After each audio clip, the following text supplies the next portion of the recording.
Billiken fans, welcome back. It is Zach Miller and Peter Hale. This is the Midtown Madness Podcast, and it's brought to you by Two Men in the Garden. Before we get going, of course, thank you so much for listening. And of course, if you're on YouTube, like, comment, subscribe. Let us know what your thoughts are, what we got wrong, what we got right. If you got something to say, drop a comment down below. Please, please, please. Summer is in full swing, Billiken fans. It's grilling season. Your backyard grilling is not complete without a jar of Two Men in the Garden salsa or pickles. One or the other or both, but it can't be neither. Make sure it's in your cart next time you head to any local grocery store, or you can use the QR code down below to stock up on all that salsa using promo code MMP at checkout, and you'll get all of it shipped free. They are the St. Louis Salsa and Pickle Company. They're bringing you everything from mild to screaming hot. They have hot mango, sugar-free. They've got something for everybody. They've got pickles from classic dill to smoky barbecue. Visit them online at twomeninthegarden.com. Shop your favorite flavors. Learn more about Kitchen Hub STL. Follow them on social media at Two Men Salsa on Instagram and Twitter for the latest updates. Pete, what's going on? It's been a minute. It's been a minute, Zach. We took a little time. We've got a full show this week, and I might sound a little different. I might have a little bit different background, but that's because I'm in Holland, Michigan. Holland, Michigan, Zach, on vacation this week. Don't slow roll me like that. They've still got all the tulips you can handle here. They've got a big windmill. Apparently, the Dutch settled this part of the state. And yeah, so there's a lot of kitschy charm to this place, but yeah, it's not the real thing.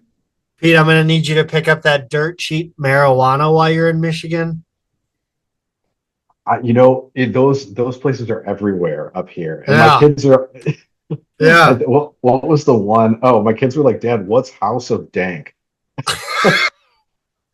I was like, House of Dank, sponsor the show. That's another one of those dispensaries, kids. We explain to them what they are, but we do not have quite as many down in Ohio. That's for sure. We'll have to talk off the air about how you explain that, because I am curious. But yeah, it's crazy if you look at Missouri price. Not to get off on a tangent, but Missouri prices versus Michigan prices is like less than 50% of Missouri prices. It's outrageous. Oh, so Michigan is that much cheaper, you're saying? Yeah, that's why I said you got to get the cheap stuff while you're in Michigan. But that's not why we're here to talk.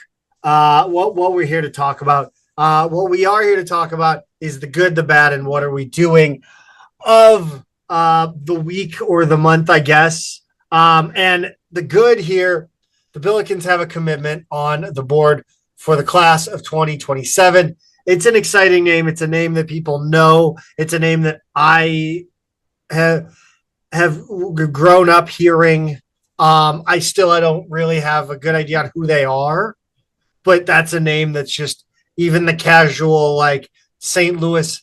Like, I'm a St. Louis Billiken basketball fan, but I don't follow St. Louis basketball, like in the St. Louis Metro basketball. So, sure.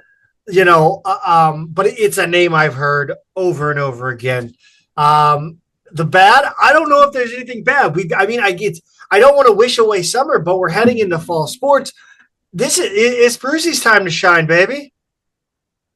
Yeah, it is, Zach. I was struggling to think of a bad this week, and we've had like a 2-week period since our last show, and there really isn't anything bad. I think if you get to anything that you can kind of look at as a potential negative, it's really, what are we doing here, Zach? Once again, a judge has issued a ruling that has thrown our favorite sport into chaos and left the NCAA flailing. And we'll get into that later in the show, but it's just another one of these where we kind of throw our hands up and say, like, look, as much as we do. We're just out here guessing like the rest of it, like anybody else.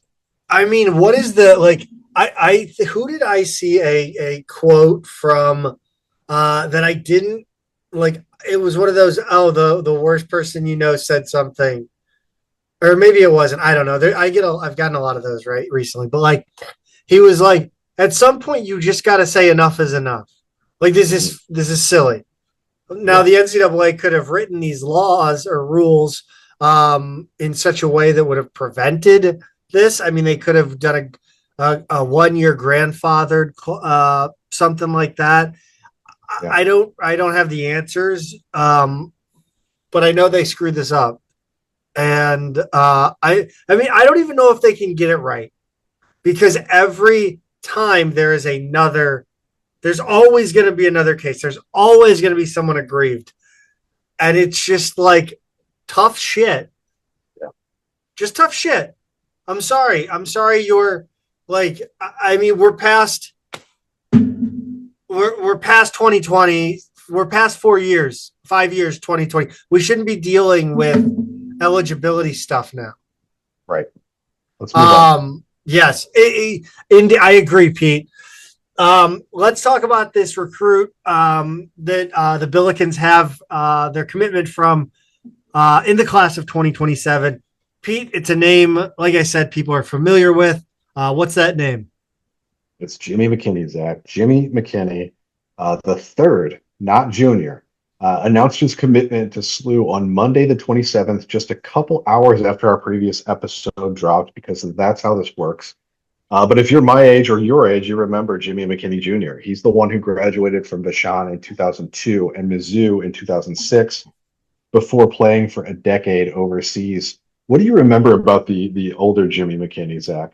The only thing, the initial reason McKinney is on my radar was April McKinney, who played for the Billiken women back in the. I'm assuming she was. I'm assuming it's the same family. If It there's a has to really be. good basketball player named McKinney in St. Louis, I just assume they're the same family. I feel like that's safe. Yeah, and you have me like looking up her her Her stats as much as bio, I can. yeah. She was Um, old, so she was older than Jimmy. She was class of she shows up on the 2001 SLU women's roster. She went to Incarnate Word, 6 foot forward.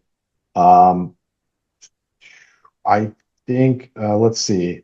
She was the 97 Gatorade Player of the Year, so she would have been SLU class of '01. So she left right before I entered campus, basically. Dang, Gatorade player. I mean, that's that's accolades, man. That's what I'm Um, finding here. Yeah. so yeah, so obviously this is a very well esteemed St. Louis basketball family. What can you tell us about the younger McKinney?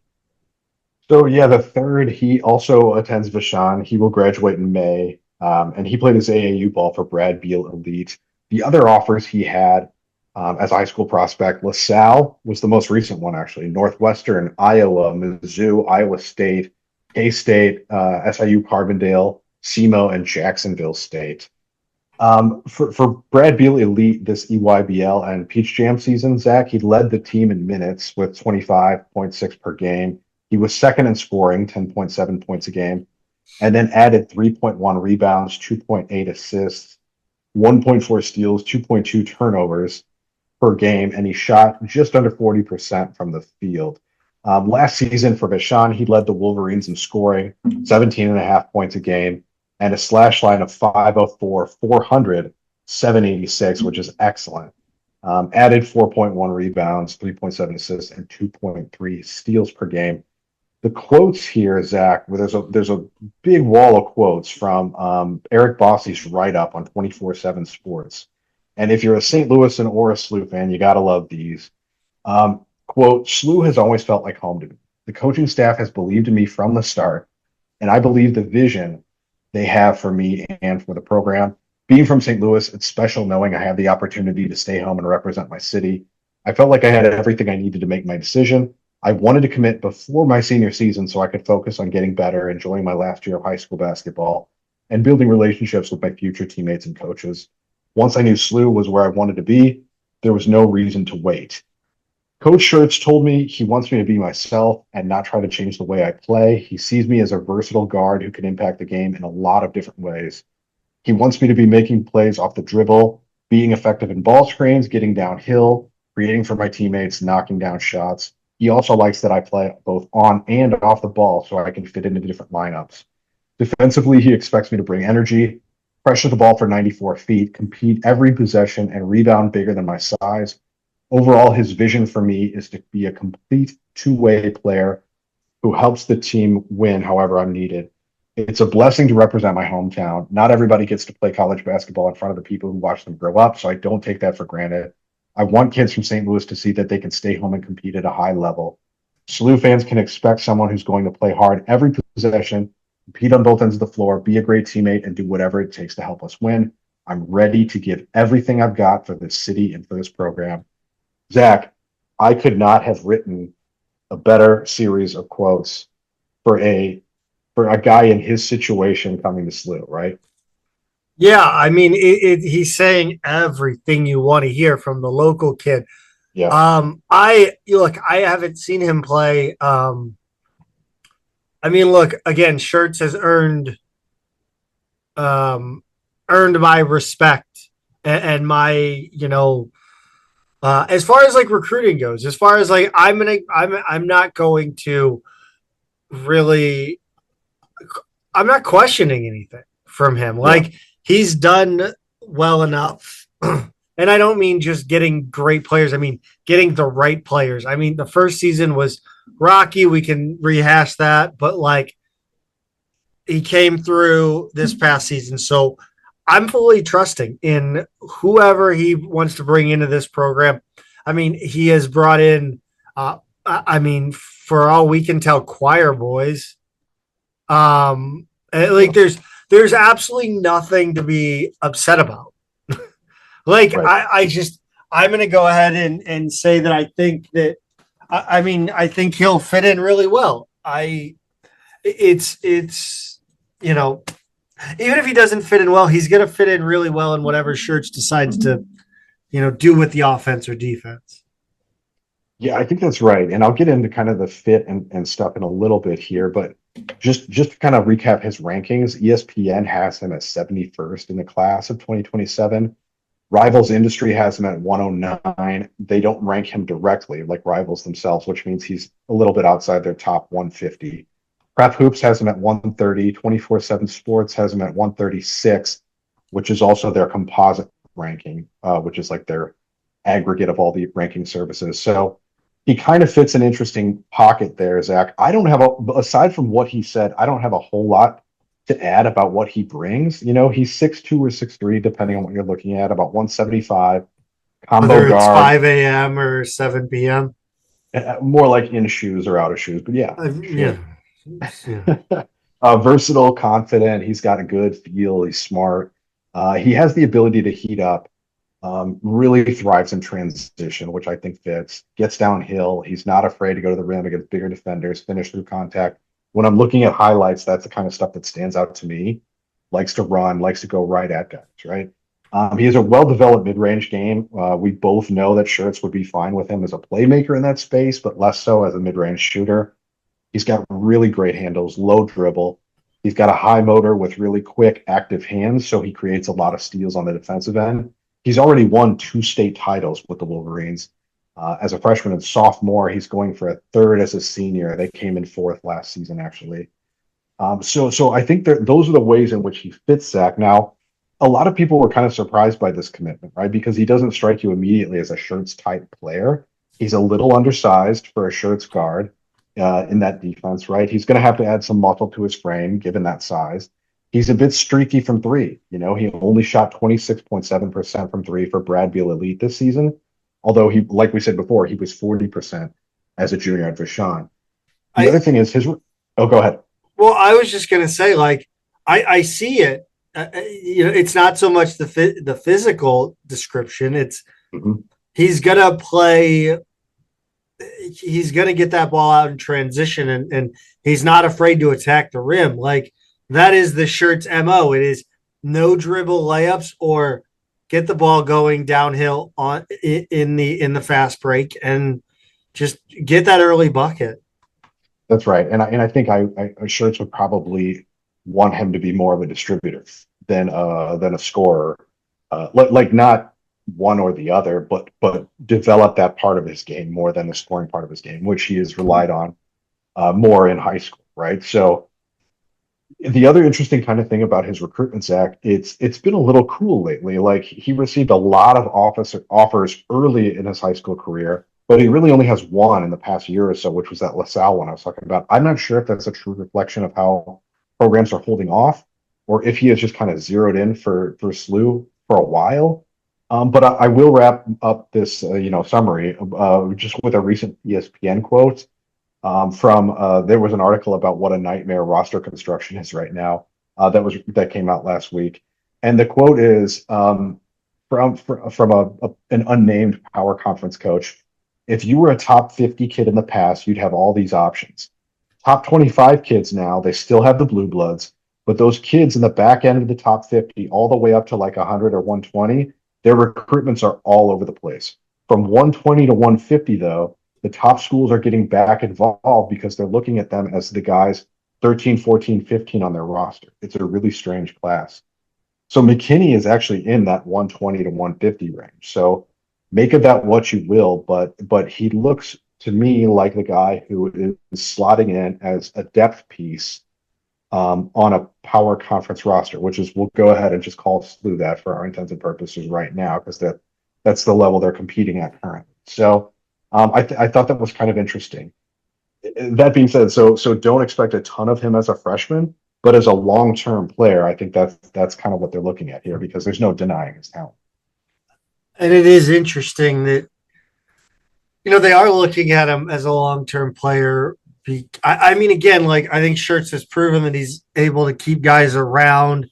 Whether that was just early in the transfer portal, I don't know, but yeah, I do think it's interesting that the recruitment cooled off. Did he have a bad peach jam? I think Brad Beal Elite in general just didn't have a good peach jam. Like they got into the peach jam and then just they didn't go anywhere, right? Like they were in the lower half of their group, their division, whatever you want to call it. So it wasn't just him. I was kind of looking at the stats when I was looking him up. The whole team kind of like didn't shoot well, and yeah, it just wasn't a great event for them. He still was their number one minutes guy, number two in scoring. They have another guy on the team who he's not from St. Louis, but he's a like top 30 national recruit, and he kind of was the number one guy. But McKinney was a key piece of that team. But again, yeah, they underperformed, typical to what Brad Beal Elite does in that event. You talked long enough that you were spared a Kate Barlow Holes joke regarding peaches. I for that I am fortunate. Thank you. Yes, yeah, I would never tell that again after saying that. I'd never retell a joke.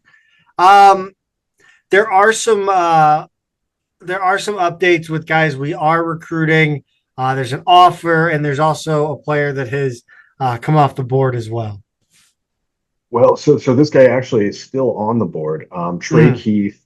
We're in his top six. SLU is in his top six. I just saw announced, and hand up, my bad.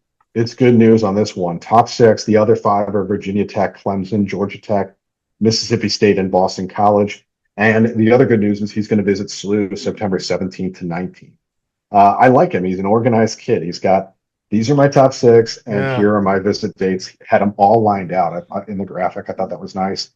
Just as a quick refresher, he's a 6'3" guard from Tri-Cities High School in Georgia. AE5 is his AAU team. He's a top 150 kid in the class of 27. So with McKinney committing, right now we feel like kind of a reach here, but they're different players. You never know. Boston College, their fall off needs to be studied. I need a 10-part ESPN documentary on how Boston College went from like really sick in like the early to mid 2000s and are just completely irrelevant in the year of our Lord 2026. Well, it's happened to more than one of those teams that went from the Big East to the ACC. So Uh, make of that what you will. but also Georgia Tech, Georgia, two of the most nondescript, um, generic Power Five programs. Like totally, like I forget they exist. When you look at the bottom half of the ACC, I think a lot of them are like that. That's crazy. Yeah, oh, yeah, yeah. I think Boston College needs to go back to the Big East. By the way, Yeah, for sure. I thought of it's that the football. other day. What about this? I'm gonna let you try to pronounce this new offer name. I should know because his brother plays at Texas Tech, but Totu Aquentak is a 7 foot, 215 pound center from Fort Erie International Academy in Fort Erie, Ontario, which is right across the water from Buffalo. Elite rim protector, Zach. He's, you heard the name. He's 7 feet. He's in high school. He's from his family originally is from South Sudan. He and his brother are born in Edmonton, Alberta, way up north. Are we Um, just a Canadian team now? I guess so. We like big Canadians. I So so yeah, eh? so as you know, if you're a 7 foot South Sudanese guy, elite rim protection comes with it. But he's really fluid, excellent footwork at both ends. He finishes through contact. He even shows flashes of playmaking out of the mid and high post. And some of his highlights include stepping out and shooting the three. So you like to be able to stretch defenses too. Runs the floor really well. And like I said before, his older brother Mario plays for Texas Tech. I really like the look of this guy in film, so check him out. I think he's got a lot of potential. Other offers right now: St. Joe's, George Washington. Both of those were really recent. New Mexico, San Diego, UIC, UTEP, Buffalo, Ball State, Detroit, Iona. So his recruitment hasn't gone high major yet, but I wouldn't be shocked to see it go that direction sooner or later, Zach. I was just thinking we should when you finish the notes, I think I need to add the social media handles for some of these guys. Yes, his is an easy one. It's just his first and last name flipped. But Well, yeah, oh, I thought it was gonna be like backwards. oh no, no, no. yeah, First, yeah, last yeah. name, it's more like last name first. Yeah, there you go. Yeah, it's a work email. He went with the work email. Exactly, exactly. Let's talk about this schedule because it's official. And I'm kind of excited to kind of do a little dive here. Yeah, yeah. I'm excited too. I'm so glad this came out before we recorded. Um, we've got the two exhibitions. I, I just play a real game. Just play a real. Yeah. Well, it's easy to say that now, right? Because like before, these would have been against D3 teams, or D2 teams. Hey, we still have one on the schedule. So now we've got D1 teams as exhibitions, and now we're like, we'll make those regular season games. So I think no matter what it is, you're Are never we going to just win. assholes? Are we just are the critics right? Are the haters right? We're never going to be happy, Zach. We're fans. But October 9th at Nebraska, October 23rd, we didn't know that date yet, we're against Bradley at home. Both of these are on Friday evenings, both open to the public. And then there's also going to be a closed door scrimmage against Iowa. Details are still unknown there, but that's not as important to the fans It, because we can't go to it anyway. yeah, it's not heaven. It's Iowa. Like so, I don't know. That's all I got. I tried. That was a half-hearted. That was half-hearted. I'm sorry about that one, ladies and gentlemen. It's a bit Lady, of starter. single, one or less than one woman. If there are plural ladies listening to this besides my mom and my Aunt Helen, I'd be thrilled. I'd be thrilled. My mom doesn't even listen to this shit. Oh, my wife doesn't listen. Well, yeah, She she would knows she more would ball never. than you. She'd be I better wouldn't at that. listen to. I wouldn't listen to someone dumber than me either. Yeah, that's completely fair. Completely fair. Um, November 2nd, the Billikens are going to open the season with Lee. What? This is yours, Zach. This is yours. Lehigh. Lehigh. I've talked about it before on the show. I think Lehigh is a great name for a bye game because it's a some of your whatever people fans of a certain age, the spendy spenders will remember Lehigh for beating Duke in the NCAA tournament. So you remember where you were when that happened? was I in Columbus? You were in Columbus. I was in Nationwide Arena. I don't know if you were at Nationwide. By the time that this happened, we had made our way over to Gordon Biersch, maybe. Like it was like a chain brewery near the arena, and we were watching this and celebrating. By this time, Mizzou had lost to Norfolk State, so we were riding pretty high. We need to do a discussion on that weekend. I wonder if we could get some people. We need to get some fans to like share stories from that weekend because that weekend was just beautiful. I don't know history. Yeah. I have like a vague recollection, but I don't remember seeing you much. But we'll have to get into it. We're gonna have to get this another time. Yeah. But it's a funny. We'll get into it. 11-6. There's an important. This is an important game, right? Yes, Zach, it sure is. Mizzou at Enterprise Center. Got into it with Rockio a couple months ago, but our excitement has not abated since then because it's the first meeting. I'm terrified. 2001. Terrified. I'm terrified. I don't want to get into a fight. That's what you're terrified of. Yeah. I thought you were going to say of losing this game. You want to win it. No, I just that's how badly I want to win it that if we lose, there might be hands thrown. Yeah. And this is look, I'm not going to throw hands. However, if there is one reason to throw hands, the Mizzou game is on the top, is near the top of my list of reasons to throw hands. There's maybe 3. Yeah. What are the other 2? See, it's hard to because there are things that I would do above throwing hands for extenuating. So you get what I'm saying? Sure, of course. Yes. I have no idea. I got nothing. Well, maybe we'll come back to that one day. We'll interview each other. Okay. Yeah, let's do that which nobody will freaking listen to that one. But it'll be a fun exercise. The all-time series. By the time this refreshing of the series, reinstatement of the series, by the time it ends, the Billikens could be potentially up in the series record. It could. It's 21-19 now, about as close as it could get. Were you surprised when you saw that all-time record? I know we've been over that before, but 40 beatings, 21-19. I think most people would have just guessed that Mizzou had a little bit more of an edge than. Yeah, I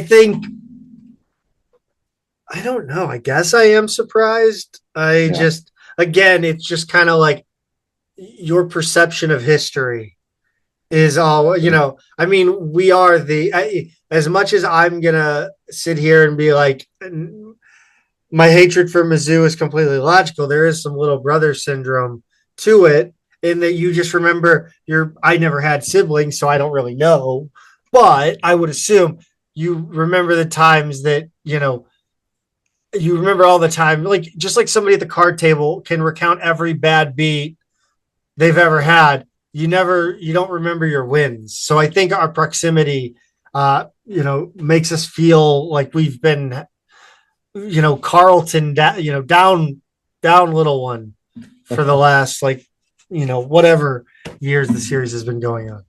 Yeah, for sure. Still excited about it. I'm going to. Oh God, yes. We're going to have to try and make it. The only thing that is kind of a difficult circumstance for me. No. I have a work trip on Monday to Wednesday that week, so I have to I don't know. you cannot let your side hustle interfere with your career. That's a good point. That is a really good point. Um, Northern Kentucky, Zach. This was a new one announced. The 11th to Norse. November 10th. The Norse, yeah, right across the river from Cincinnati. When I first saw this on the schedule, my heart skipped a beat because I was like, "Oh my, like that's Cincinnati." But then I was like, "Oh wait, no, of course that's a home game. Of course we're not going to Right. go play there."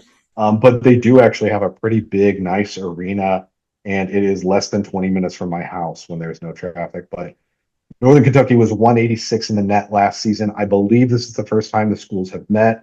NKU actually was D2 until not all that long ago. Maybe about 20 years ago they moved up. Going back to the Mizzou game, do you think anybody give a shit if we threw like a pregame?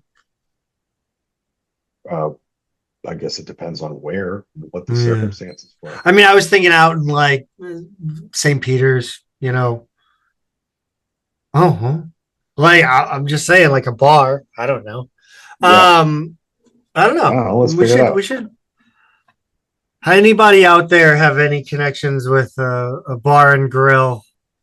Um, let's talk. All right. I want to do something. I'm curious. Maybe we need to bend the ear of SLU alumni and see what they're doing. Yeah, we're probably going to run into whatever people are doing down in Yeah, Midtown, downtown, right? it'll be interesting. I think Yeah. because like I assume Mizzou bars will like I'm assuming the Midwestern will be Mizzou headquarters. Like that's just facts. Is that the Mizzou Um, bar? I don't even know. I mean it's the Spruce Street crew, like the Wheelhouse, Okay. the Start Bar. So yeah, it'll be interesting to see what SLU does, if anything. Whether they, I would imagine that Fox or Ballpark Village will do a massive party, which I think is the perfect place for a brawl. I mean, no doubt about that. Didn't they host bowling at the? I think they did host professional bowling at Ballpark Village one time. I have no idea. That's pretty awesome. Um, Cameron Fletcher is getting a homecoming game on November 15th, Pete. He is, and it's about time, given that he's what 26 or so now. SLU won the only meeting between the two back in November 2019, but High Point's a very good team for their level. It's basically a rich kid school, and they're just outspending their peers in the Big South. And the program has really, in the last few years, just gone way beyond the confines of that normally kind of bottom tier league. So, so yeah, that's kind of what High Point is. I think they're going to be the favorites to win their conference again. It's a good team. The Cubine Center in uh, it is beautiful. It's a cool arena. Like It's a it's really a cool arena. Roman. It very much feels like it's made to be like Romanesque. I don't Yes, know if I'm sure there's somebody who appreciates uh design into what is this called, architecture, and telling me I'm an asshole and an idiot. But this reminds me of like they're like, let's do the Roman Colosseum. it's like columns all around the inside of the arena. It's got like a yeah Uh, extra uh, high ceiling because of it. It's a cool looking place. Their campus routinely rates as one of the best in the country. Their amenities are all off the charts. I would have a hard time even sending a kid there because it's so nice. Because then you're like, well, at some point you're gonna have to go out on your own and get a job, and like the world isn't going to be a 5-star resort for you. But hey, enjoy it while you can at High Point for 4 years, or if you're Cameron Fletcher, 7 years. Although to be fair, he has bounced around a little bit.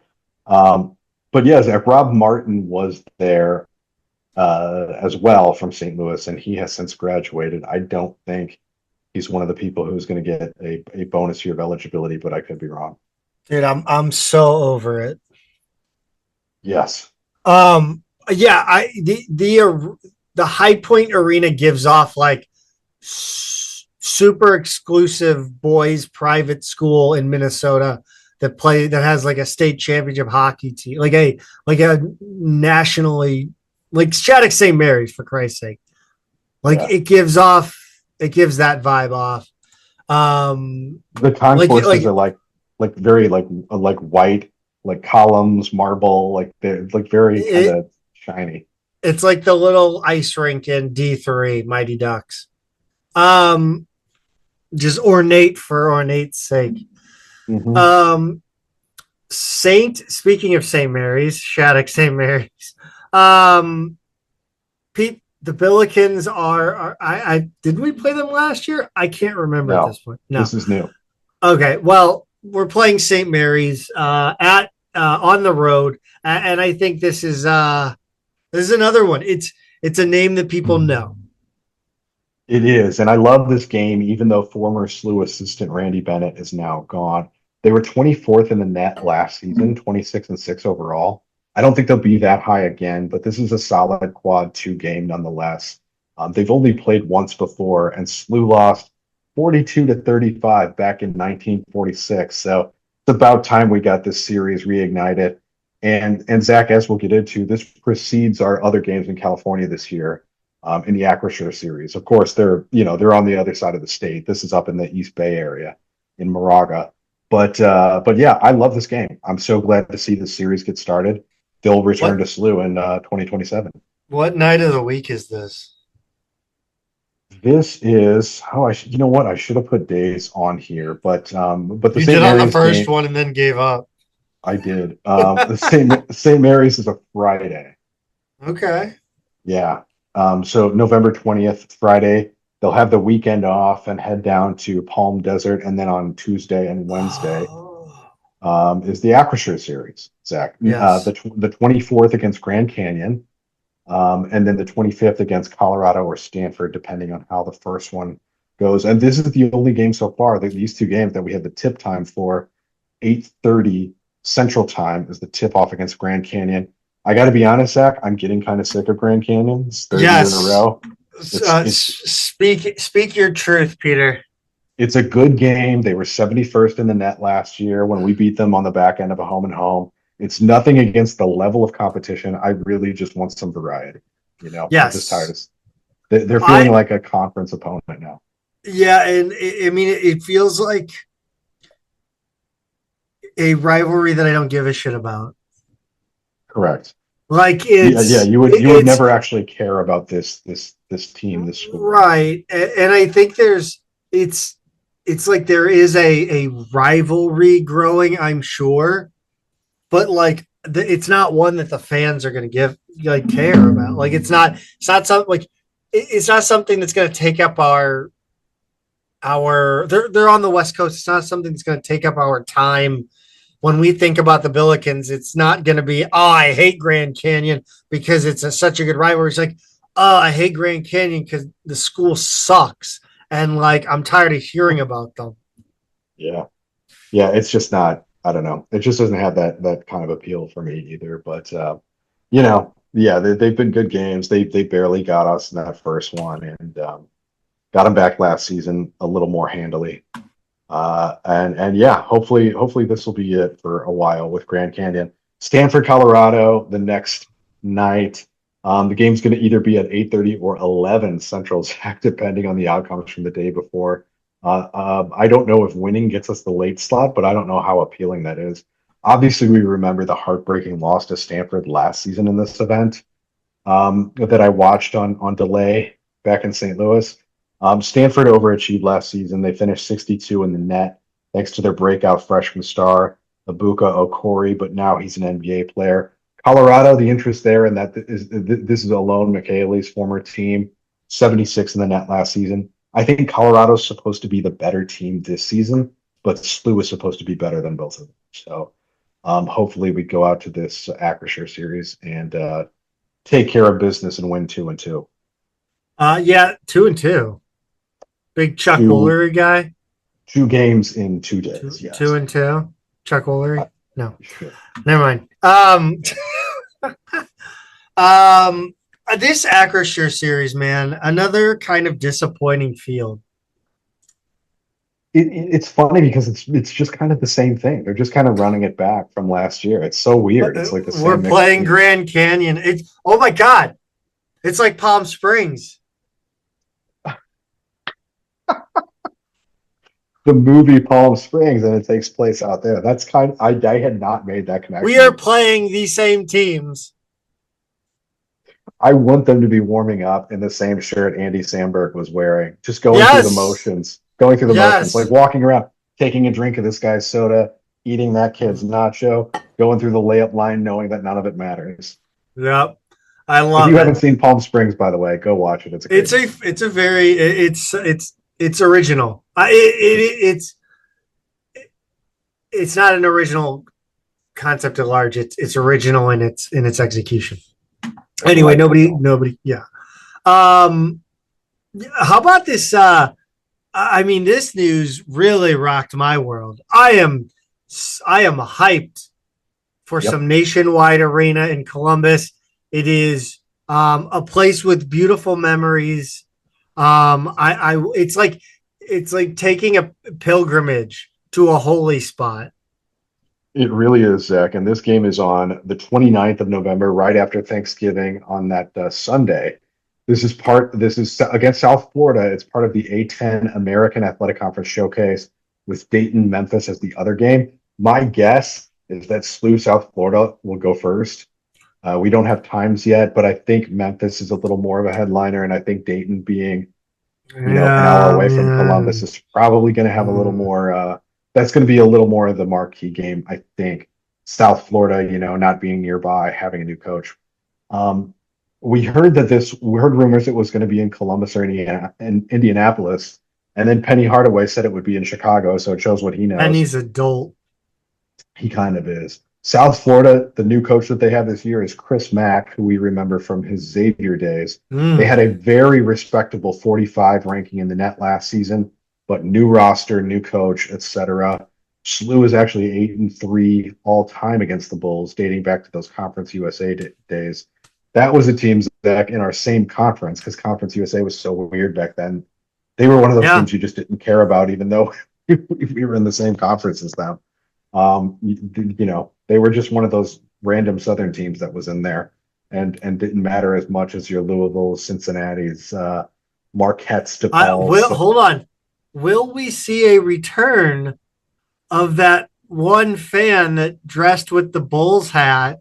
He dressed in like a cream suit with suspenders, and he would wear a hat that had like a nice, like a legitimate hat you wear with a suit with bull horns, kind of looking like Jason Lee in Dogma. I remember that guy. Well, I never would have thought of that. I have no idea what that guy's name was, but he stuck around. He stuck around SLU women's basketball. He would go to all the women's basketball games. Like he just, even after South Florida and SLU were no longer conference mates and never played. So he must have been a St. Louis guy who just happened to be South Florida, not a South Florida super fan who traveled to every game. No, I think he showed up one day for a South Florida SLU women's basketball game and never left. Wow. So strange. Now that you mentioned him, I remember that guy. I think he just got to know Shimmy or Jill. Because if you go watch the Gray Seasons again, he shows up in that movie. I have a very, very tiny cameo. I show up very little in that. But he has a moment where he's doing something on camera. Yeah, wow. Okay. All right. I would love to know whatever happened to that guy. Good question. Let's see. Did we go over the all-time record yet? I don't think we did. We did. Okay. Does that surprise you? No, it doesn't. No, they even, in my years, which weren't the greatest years, they never seemed like a threatening team. Name one South Florida basketball player that you remember from that era. Oh God, I could do that for pretty much any other team in conference. I'm going to start hearing names, and they're gonna. I would go, oh yeah, but off the top of the dome, no, I can't do it, Zach. I can't either, so you're off the hook.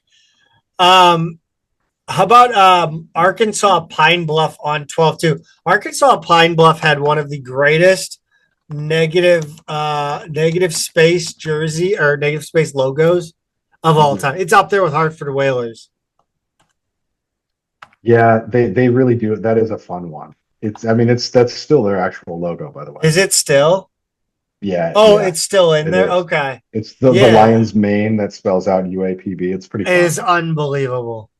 316 in the net last year. SLU only played them once, and this was in December of 2020. They beat them 107-54, which I believe was Travis Ford's biggest margin of victory against a D1 team. Set a lot of records, D1's program records in that game at the time. So that's what I remember about Arkansas Pine Bluff. I can't believe that's the only time we played them. They seem like one of those kind of buy game teams that you see a lot, but I yeah, think for once. I think the issue is that it's just these like random Arkansas and Alabama colleges that all just run together, like the UAPB, UALR, Yeah. Alabama A&T, like all of them just kind of run together. Yeah. Arkansas Yeah. State. Directional schools that, yeah. I should probably not throw in Arkansas State after they kicked our ass. That's true. That's fair. December 6th, the Billikens will welcome a team from the southeast part of the state of Missouri. That would be SEMO, Zach. SEMO on the 6th. SLU's played them a bunch, 13-4 against them overall, including a win last season. SEMO was pretty good actually last year, 224 in the net, not bad. One of the best teams in the OVC. Brad Korn's in year 7, and he's a good coach. What a terrible name! One of those teams you can't sleep on. Brad Korn is a terrible name. Bradley Korn. Like Korn is only good for like the name of a band. He doesn't even turn the R in his name backwards. Okay, like a cool guy. Be rad Korn. Yeah. December 12th, the Billikens will welcome another Conference USA foe, former Conference USA foe in DePaul. This is exciting. This is exciting. I like this a lot. The return of this game. It's the first of a home and home. The return will be played in Wintrust Arena up there next year. I just think it's great to get this game on the books. This is one of the teams SLU has played the most in their history, so it's meaningful to fans who know our history. I want to sit here and say, I just want you to react to DePaul is coming to town. DePaul is coming to town. Yes, like imagine when you're like the old school sports chat, like. Sure. Yeah, DePaul's coming to town this weekend. Like that would get you psyched in, like 2003. Well, yeah, because they had some legit players back then. I mean, can you name one, please? I'll go with Drake Diener just because. Oh my God, he was you my are class. What an absolute cop out bullshit answer. Unbelievable. We were there at the exact same time. He was have a little. I just want a little bit of a deeper cut. Like, don't shave the skin. I'm talking. I want you to dig the knife. Quentin Richardson. I will take it. Noted. Great 3-point shooter. A less deep cut, but the first cut is always the deepest, Pete. Oh God. The Billikens are 27-34 all time. Does that surprise you? No, it doesn't. I knew that we had a losing record against them, and I knew we had played them a lot. But I had seen this a couple of years ago because I was shocked at how just profoundly bad our record was against some of the other teams that we've played the most in history, like Cincinnati and Louisville. Are we shit? I mean, I think we just played them the most in the years we were the worst. Like, we just happened to be in Conference USA when, they were great and we were pretty mediocre. It'd be like that sometimes. It does. Yeah. How about this? How about Cumont Greer? There's another. I love that. I love that. I love a good 18.3, yeah, 18.3 points a game. When we were both seniors, Sammy Mejia was on that team. They had yes. they had some good size. That was a pretty good team, actually. That year, but anyway, and I did have to also go back to South Florida. Terrence Leather, Brian Swift, and Marlon Bryant were the three seniors my senior year who were there all 4 years.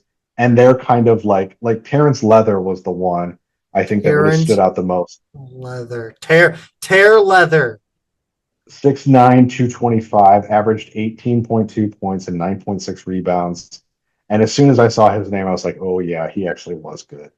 And Uh, was there for 4 years. None of you could have given me 100 guesses of random names, and there's not a single chance Yeah, I would be that's able just to I would be able to name one player. I can name more players from like South Florida recently than I can. this. Actually, I can't name it. It's just that one white guy. The one, Sean Pryor. Kayshawn Pryor. yeah, because SLU actually recruited him Yes. back in the day. But yeah, Zach. We've gone So off the rails. back to DePaul. I think Chris Holtman has the program going in the right direction. The last time they met was in 2008. And SLU lost by 4 out in Las Vegas in an MTE. Other than that, Zach, it's 3 more bye games on December 15th against Florida A&M. Another one kind of similar to Arkansas Pine Bluff, 3-11 in the net. SLU's 1-1, and this is kind of funny. SLU's 1-1 against the Rattlers all time. They split a home and home back in 87 and 88, with SLU losing down in Tallahassee. Can you imagine having a home and home against Florida A&M in this day and age? I thought that was funny. FAMU, the Rattlers. It would be crazy. Jackson State is the next one, 347 in the net. Played a brutal schedule last season. SLU's played them twice and won both, including a game back in December of 24. And then the last one on the 27th of December against Missouri Baptist. There it is, our lower division game. It's the last one of the non-conference schedule. MoBap was 19-10 overall last season, bowed out in the first round of the Heart of America Conference Tournament, despite going 13-7 in the regular season. They don't have the new roster up yet, but it's typically a combination of local kids and JUCO transfers. NAIA team. They'll be better than Principia was, but this is not like a D2 team or anything. They're not going to be good. It's a get the young guys some run, stay healthy, and then probably on New Year's Eve or so we're going to kick off 8-10 play. The old South Florida logo is atrocious. I just want to remind people that I did field an offer to play tennis at Missouri Baptist. So by the crazy logic that we see online, I basically play Division I tennis. Sure. Yeah. I'm looking at the South Florida logo you shared. This does not look familiar at all. It is awful. It's really bad. It's very like late 80s, early 90s. Yeah, it looks like a dead bull, to be honest with you. It does look dead. Wow. I don't remember that one. I think it's supposed to look angry. Yeah. Let's get into the practice. Pete, let's talk about the open practice on Friday, July 31st. And I think we would be remiss to not acknowledge that we were able to watch it because of Josh Schertz allowing, and I guess Brian Kunderman as well, allowing the game or the scrimmage to be taped and then providing us with a copy of the video. Do I sound old the way I'm describing that? No, that's fine. Yes, it's a still unnamed source. We're not going to give our source, but yeah, we did get access to this with. Did I not name the source? You didn't. Oh, thank God I didn't. Yeah, but it was with the stipulation that we not send it out or anything, and we honor those wishes. But Zach, it has given us a look at this. I did consider that we should just watch the scrimmage and just Uh-huh. kind of talk through it. Just really bad radio segment. Like Oh, we won't show the video. like We're live. gonna watch it and just react to it. I feel like Yeah, that's a content like that's reacting to. That's a strategy. it is. It's not one that I necessarily understand, but I am old, Zach. But it was great to see. It was a great video. I watched. Let's see, it got sent to us in like 8 different clips. I think I watched all of them at least twice. We know Cam Hudson sat out, took a knock in Mhm. practice, and was in a knee brace. It doesn't sound serious, just a bruise. And he's supposed to be back when practice resumes in mid-August. Jax Kerr played a little and then sat, had a contusion in his side from the day before that flared up during the first round of three. Also a But bad bruise. the most important note, Zach, before we get to the actual action, McCautry was in full sweatpants, and it looked like they went about ankle length, little short of the top of his shoes, no taper. What did you think of this fit? Oh, I just it's no. I look. I think I've always been a fan of play as you practice. I don't really care. I think it's kind of Yeah, fun. It reminds me a little bit of the street ball video game, like the NBA Street, and being yeah, able to kind of kit yourself out the way you want. yeah, Um, that's right. but while staying, my thing would be if they start practicing in non-Billiken gear, like anything with another, Yes, like that's where I like. If I was running team, like that's where we draw the line. That's the red line. yeah, yeah, exactly. Attendance was not quite what it was for the first open practice, but Rockio estimated it at about 2,000, which I think is still really solid. Round one, Zach, I know you had a note from early in this one, but just to establish the teams, I'm going to call them white and blue. I guess I've been told that it may have been gray and blue, but Sounds nice. Make it twice. to my eye, it was white. So I'm just going to call them the white team. This was McKaylee, Strong, McCautry, Thames, Lachkowski, and then Thomas and Diakite subbed in. And then on the other side, the blue team was Green, Sharma, Jones, Kerr, and Pearson, with Ahmad and White subbing in. The first possession was a white team turnover. First points came on a Strong to Thames alley oop, which got the crowd into it. But Zach, then the scoring really got going, and it was off the hot hand of one particular shooter on this team. Yeah, Sharma was. I mean, back to back to back, right? It I think was. so. Yeah. It was. Look, I think that is going to be. That's one of those things where, like, I watched this practice, and I really didn't come away with any sort of sway, whether I'm more pessimistic, like whether I came away pessimistic or optimistic. It was one of those where, like, I think about this practice and the threes, the back to back to back threes is insane.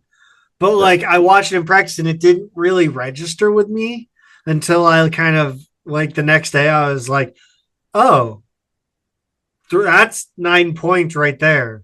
Like it occurred to me how important that will be in a game. So like I think that's super like we knew he could do it, but that's just to see that he hasn't, taken a step back or lost it. Kind of people talked about Jax Kerr not necessarily having the 3-point shot that he was kind of advertised. Um, so yeah, I didn't come away with much of a change in attitude about this team. I'm just still fully trusting in Josh.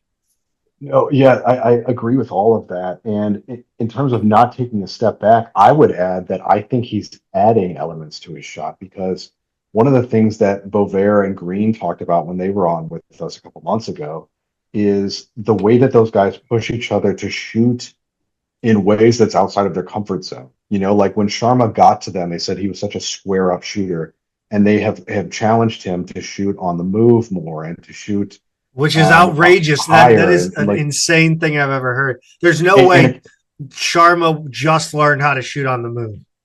well, but I think it's like more like probably things he's done I know. hundreds of thousands of times in practice, but just like not comfortable enough to throw it into a game. And now you saw his release on those first 5 3-point attempts, three of which went in, come out in different ways, and Yeah. and you know, I think that's notable. And one of my notes here, Zach, was I think he's going to hit the single game record for threes in a game, which I think is 8. Yeah, set I by I think him. I think it's oh God, I should have had this pulled up, but I think Tommy Liddell hit 8 in a game one time, and Jimerson, um, it may be 7. I think 8 would set the record, but I'll look that up. But either way, he's just going to have one of those games where he can't miss. And if it's not him, it's going to be Green, who hit a couple 30-footers in a row in this one, and they were absolute no doubters too. Like, I think this team has the upside of this team is the Georgia game and the Dayton game at home. Like, this team Yeah, could go into that Mizzou game and blow them the fuck out. right. Like, just shoot the lights out. Yeah, it's possible. So like again, I sound a lot more optimistic, but I'm still just kind of just waiting for the season and waiting to see what we have on paper because I mean, for all that stayed the same, there is a lot more that has changed. Yeah, for sure. So This scrimmage was close for a while. I thought there was some poor shot selection from the white team though, yeah, and that eventually caught up with it's them. always the white Um, guys. and then some turnovers, some near turnovers. I thought Zach, it was just kind of sloppy from them in this one.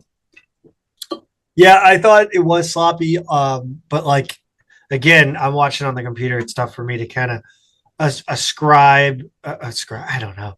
Put like sloppiness on one of the teams because to me it looked both ways. So Yeah, you know, that's fair.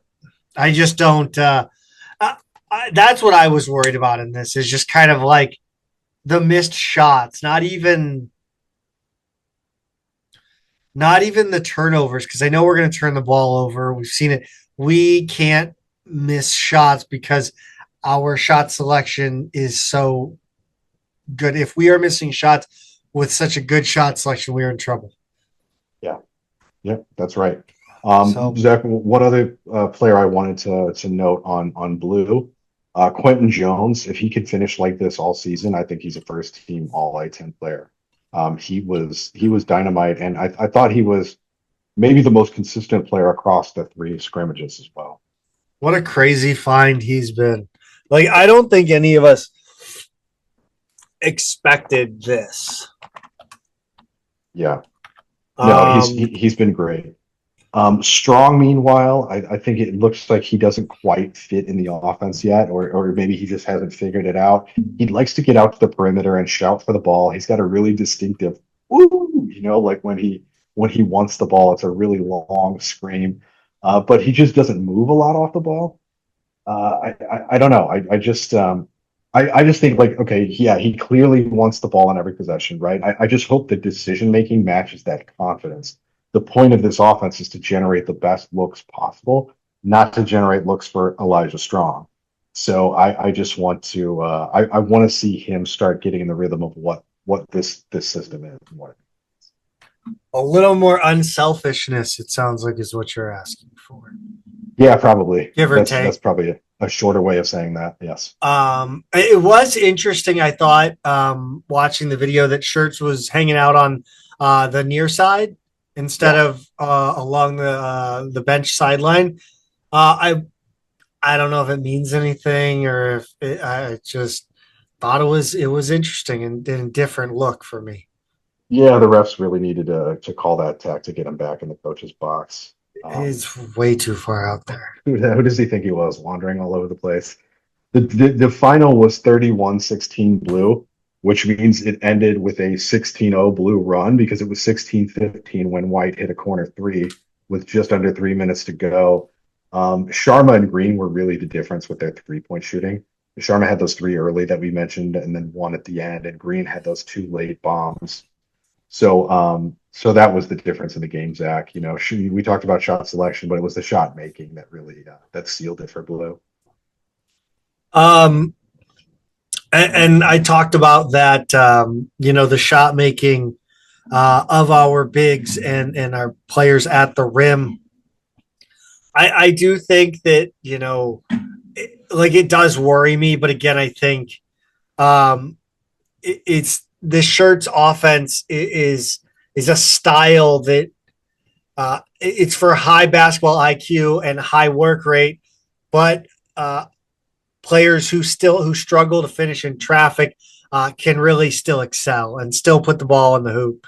So we're not going to have Robbie to bail us out with some circus shots, but I think as long as Shirt's offense succeeds, I think it's not going to be the problem that it could be, if that makes sense.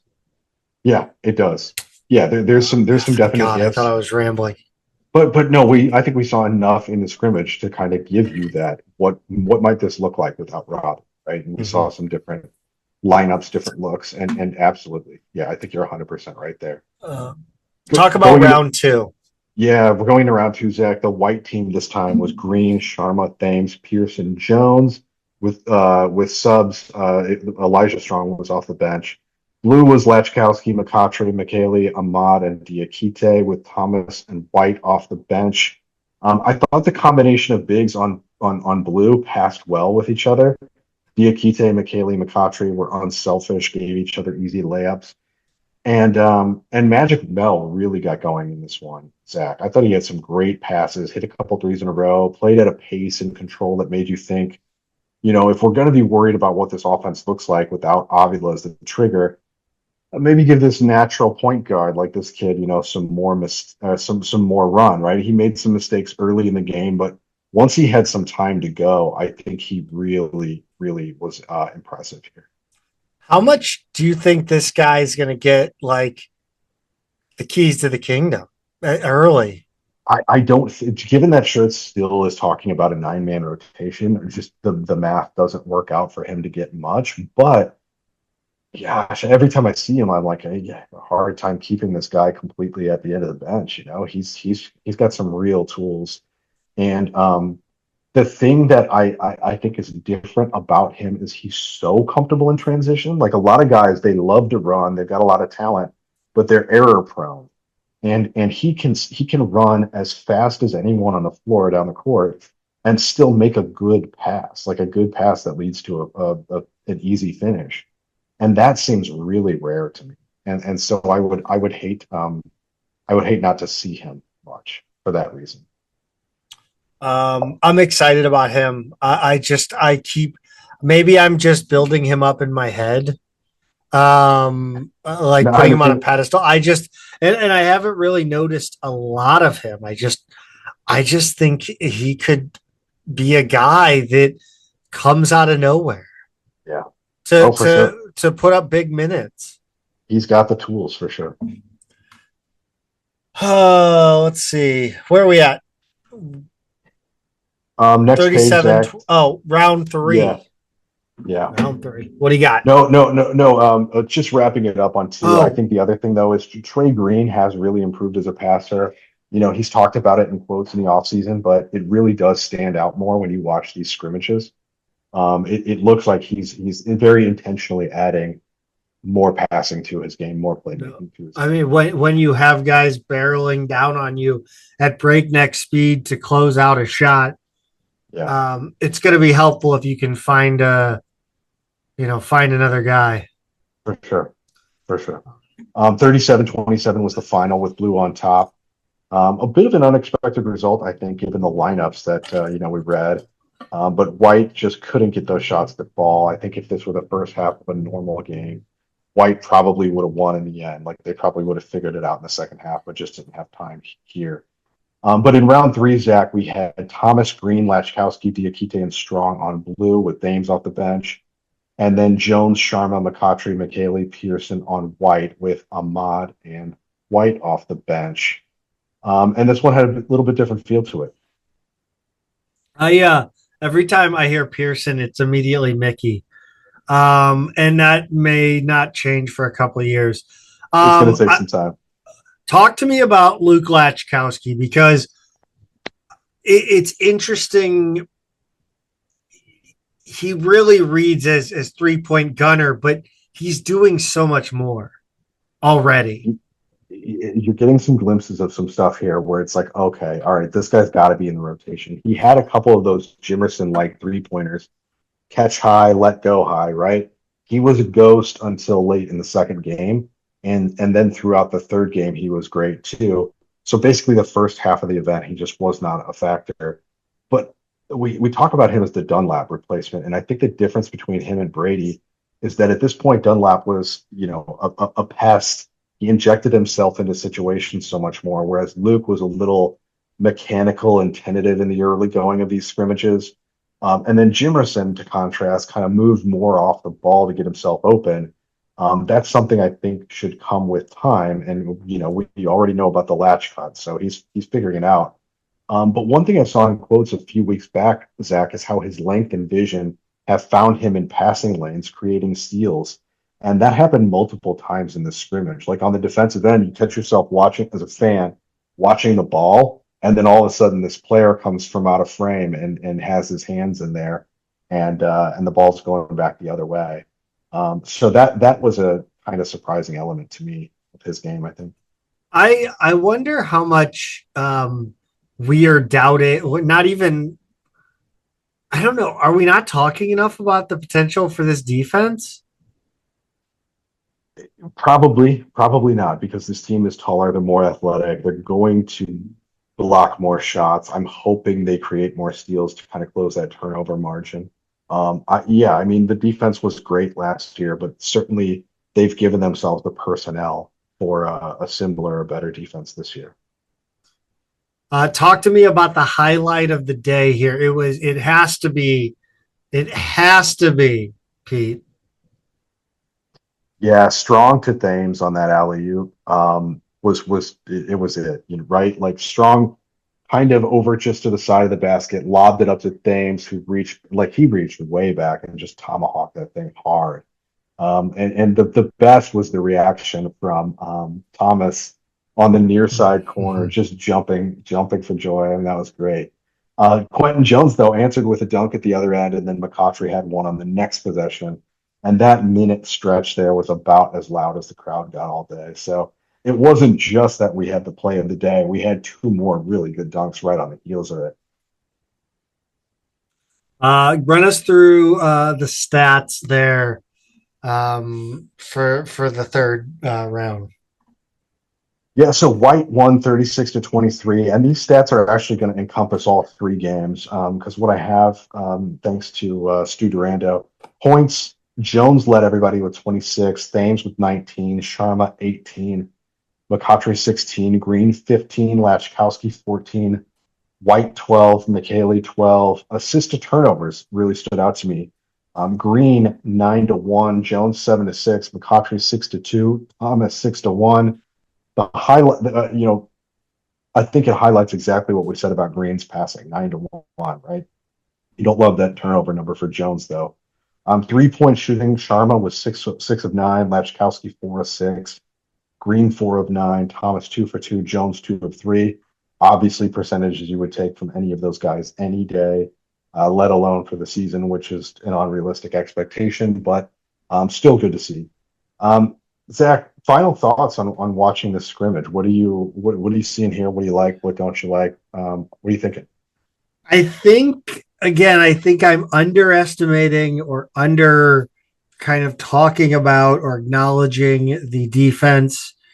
I think that I don't know ball well enough to like be concerned about the offense, but if I was a person who spoke about things I don't really know, I would say that the offense is a little worrying, um, especially inside. Um, but I want to see us play some competition. Like I don't, I the it gets these games get me hyped. Yeah, These practices get me hyped, but like it doesn't tell me a whole hell of a lot. yeah. And I feel like I don't feel like they're ready to be judged in any way. Yeah.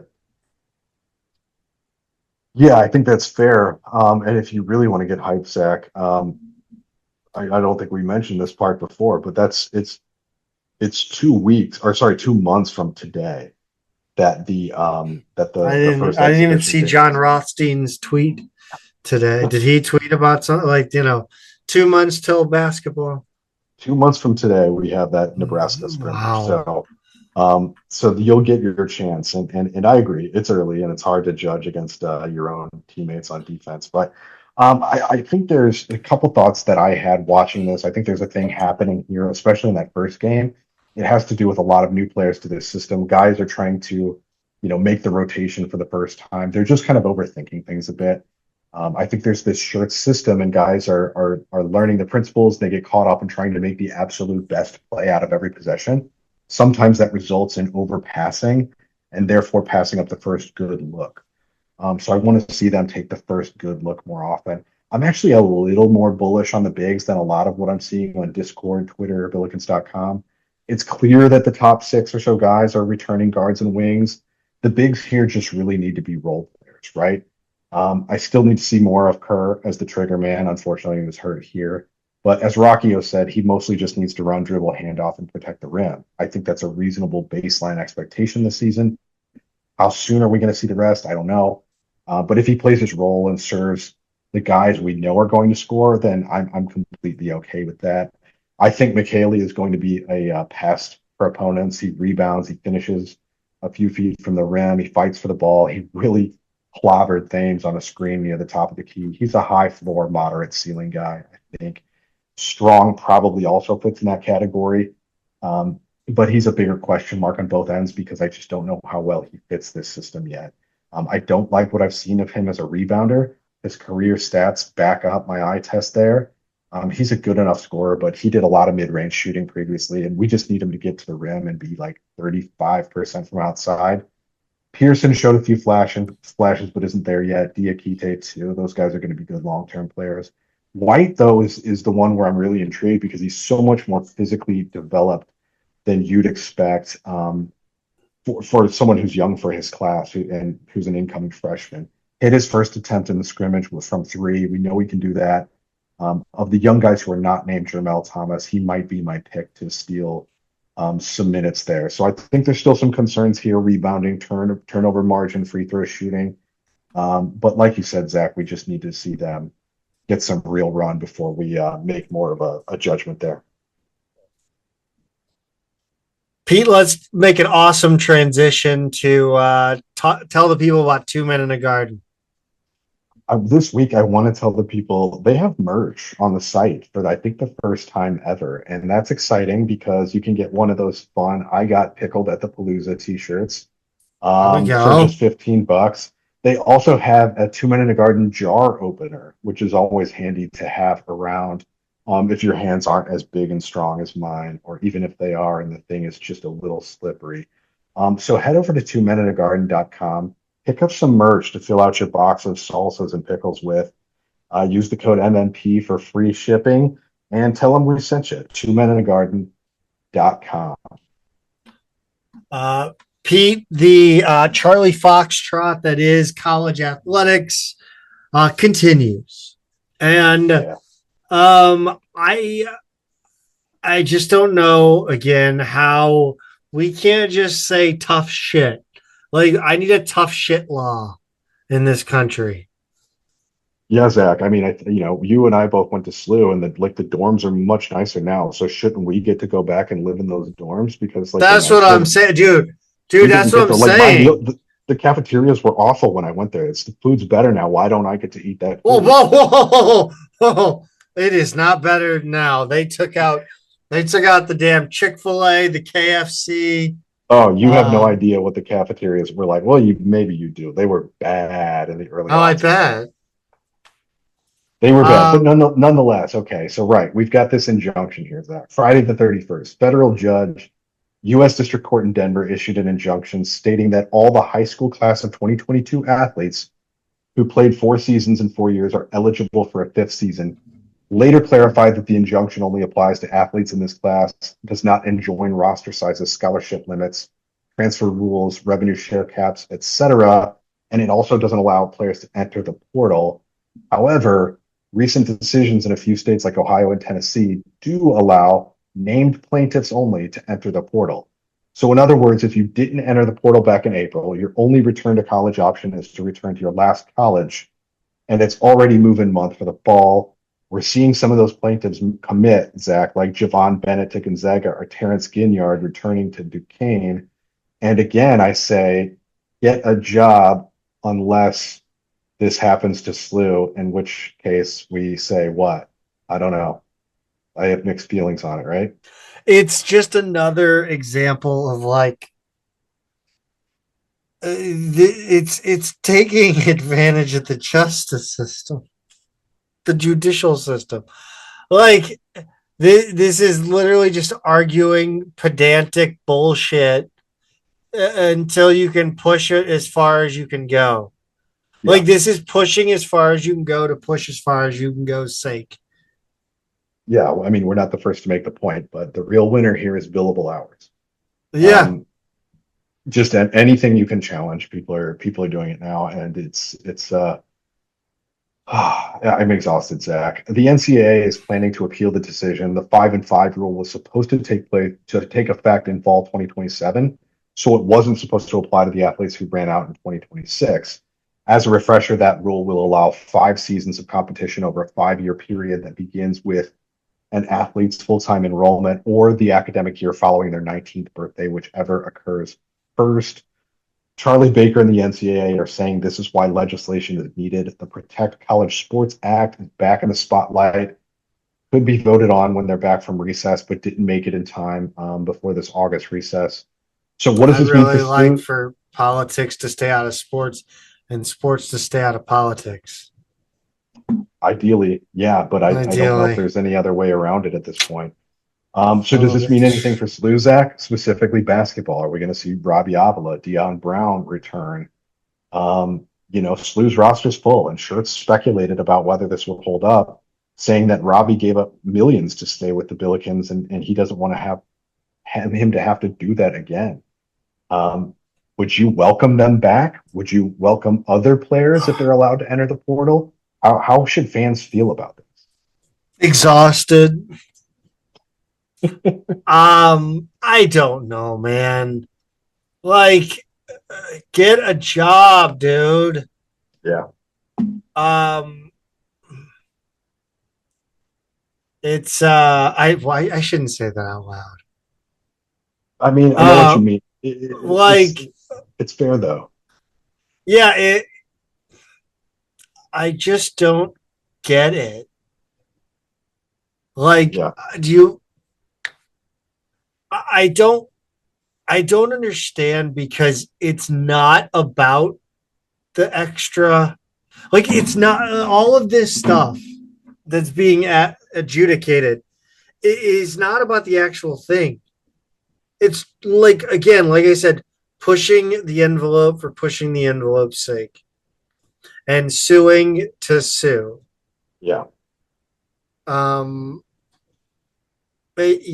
Like I am just imagining these lawyers just sending cards in the mail to every Division I college basketball player at the end of their senior year. Hey, do you want to sue for another year?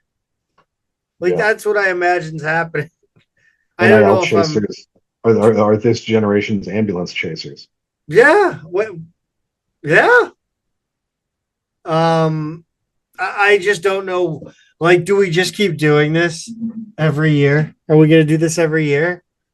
Yeah, I'm where you are. I'm just exhausted, and I think this is really yet another event that it's going to have a negative long-term impact on fans. Like they've pushed us to our limits over and over and over. The other thing I can tell you I'm sick of, Zach, is coaches either publicly or off the record complaining about it, and then still participating in it. No one is making you recruit this group of graduates seeking a 5th year. No one is making you sign 25-year-olds from overseas or tamper or spend as much possible money as you can spend on a roster. If you think that this is bad and it's going to poison your relationship with the players you've already recruited and spent the last few months practicing and planning with, then don't do it. Because if I were one of those players, who was recruited and sold on a role that could now no longer be there because my coach just recruited over me with a recent graduate, it's safe to say that my relationship would be poisoned. I mean, there's no way around it. If I were Jax Kerr and Robbie Avila came back, I'd be maybe not thrilled by that. And I hate to use those guys as an example, but it's just the most obvious one, right? I don't think it's going to happen. And maybe we're wrong. Maybe Kerr does want that, but I would be super hyped because then I don't have the pressure. Maybe he's not ready yet. I don't know. I don't know what to do, man. Just yeah. The bottom line is we just want like this is what the sport is. Like, let's go. Let's operate under these rules and regulations, and be done with it. Move on. Pete, let's talk about some soccer here. We don't have any news from the game at all. But they are preseason ranked number 4 in the country. That is shocking. Like, as much as I truly believe they deserved every single thing they accomplished last season, I am still shocked to see that low of a number next to the Billiken's name in a preseason poll. Yeah, and they finished in the top 4 last season, obviously, going to the Final Four. But they were unranked to start the season. So they overperformed last year, and now they don't have a lot of room to do that. So that is pretty crazy. You're right, we don't have results from the exhibition at DePaul on Saturday the 8th. Hopefully we have that next time. And then their second and final exhibition is at home against Northern Illinois on Saturday the 15th. So we'll definitely get some word from that one. The regular season begins Thursday the 20th at Herman Stadium against Seattle. Zach, I don't think the women are going to be ranked in the preseason, but they're going to be really good again. We know they played an exhibition at Missouri State on the same night, Saturday the 8th, that afternoon. And the regular season starts at home against Alabama on Wednesday the 12th. Then they host Lindenwood on Sunday the 16th. So again, once we have any word about what happened at Missouri State, we'll share that. But the regular season is just about here. And Zach, that's not it. We've got more fall sports coming. Yes, volleyball. They will have the Billiken Invitational last weekend of August. UIC, Buffalo, and Lindenwood coming to Chaffetz Pavilion. And then field hockey will play 2 exhibitions, Friday the 14th at Iowa, Sunday the 23rd at home on the Blue against Bellarmine. The regular season will start the final weekend of August in Athens against Ohio University and Michigan State. Pete, I was looking at that schedule for a hot minute. It's a tough one. Louisville, Michigan State, it looks good out of conference. They'll be better, but yeah, they're not going to have many opportunities for upsets in that. You've got I wonder where we'll play this LaSalle game at. Oh yeah, yes. That's a subplot. A back-to-back with Mercyhurst. Are they Division I now? They are. Yep. As of like 3 or 4 years just feast on the newly Division I teams. Come on. That's all you got to do. Mercyhurst, yeah, that's right. Anyway, cross country will begin their season with the Fighting Illini Invitational in Savoy, Illinois. Savoy, Illinois. September 4th. Pete, that's it. We've been at this. Roll Bills. Roll Bills.